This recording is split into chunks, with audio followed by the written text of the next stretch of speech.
Salam hebat untuk anak-anak cerdas. Pada kesempatan kali ini kita akan melanjutkan materi di tema 5, yaitu muatan IPS, posisi dan peran Indonesia di bidang ketenagakerjaan dalam lingkup ASEAN.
Sehingga dengan adanya MEA ini memberikan dampak positif atau manfaat bagi Indonesia.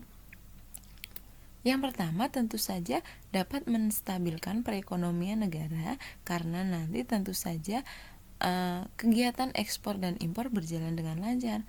Yang kedua, mendapatkan keuntungan karena apa? Karena ada ekspor dan impor. Dengan adanya ekspor kita memperoleh devisa, menambah devisa. Namun dengan adanya impor kita juga bisa memenuhi kebutuhan dalam negeri yang sebelumnya belum terpenuhi.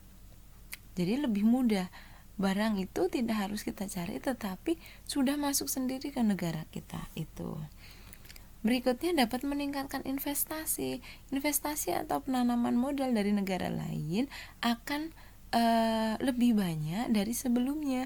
Karena apa? Karena adanya kesempatan untuk menanamkan modal atau menanamkan investasi di negara tersebut.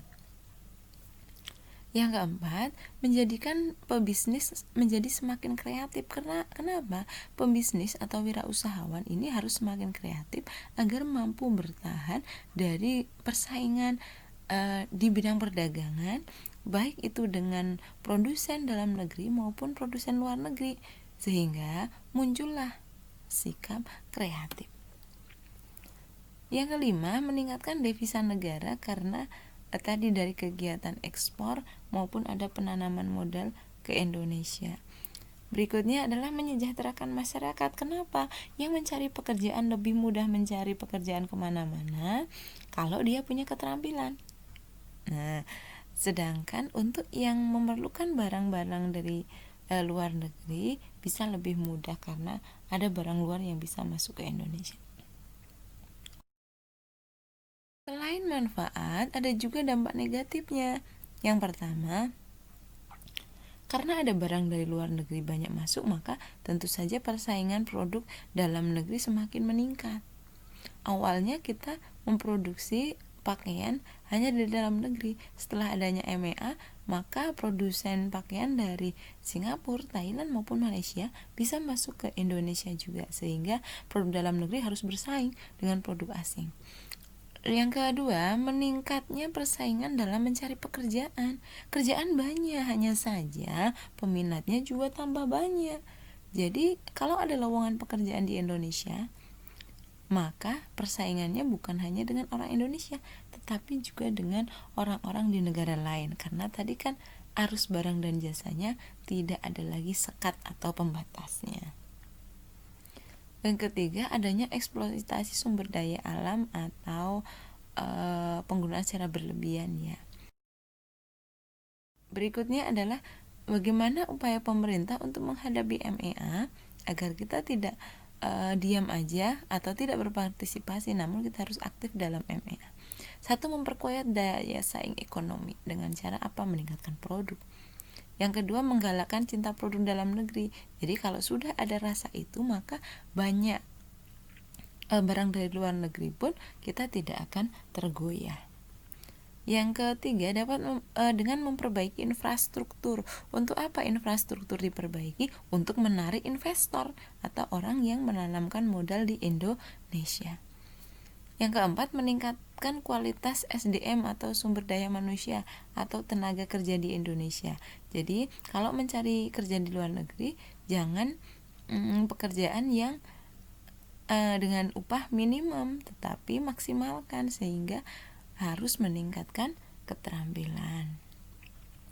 Berikutnya adalah meningkatkan usaha kecil dan menengah agar nanti tetap bisa berkembang meskipun ada barang-barang dari luar yang masuk.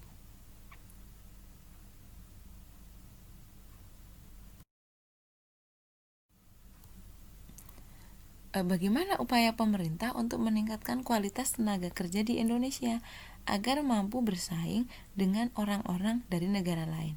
Jadi tujuannya ini apa? Agar bangsa Indonesia itu juga menjadi tuan rumahnya di negaranya. Jadi orang-orang Jakarta, jangan sampai yang kerja di Jakarta itu sebagai bos-bos adalah orang luar Jakarta atau bahkan orang luar negeri, sedangkan kalian yang tinggal di Jakarta hanya sebagai staff atau pegawai biasa. Artinya kalian di rumah sendiri tetapi kalian bekerja untuk orang lain, itu yang tidak tepat. Untuk itu, kalian sebagai anak Jakarta, tingkatkan kualitas, tingkatkan keterampilan, rajinlah belajar agar nanti kalian juga menjadi tuan rumah di tempat tinggal kalian sendiri. Kalian akan mudah mencari pekerjaan. Kalau bisa, bukan mencari pekerjaan tetapi dicari. Kalau orang itu udah dicari pekerjaan, maka gajinya akan lebih besar, sehingga kesejahteraan pun juga akan meningkat. Bagaimana upaya pemerintah? Yang pertama adalah meningkatkan kualifikasi pendidikan.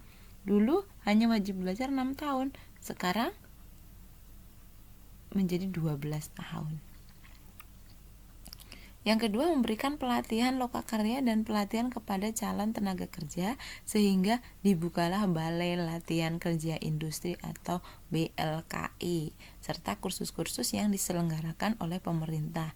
Ini dalam rangka meningkatkan kualitas tenaga kerja. Yang ketiga, memberikan bekal keterampilan yang dibutuhkan oleh perusahaan di negara-negara asing.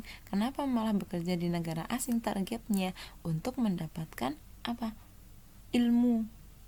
Selain mendapatkan uang, juga sebenarnya itu belajar untuk mendapatkan ilmu bagaimana mengelola bisnis atau perusahaan.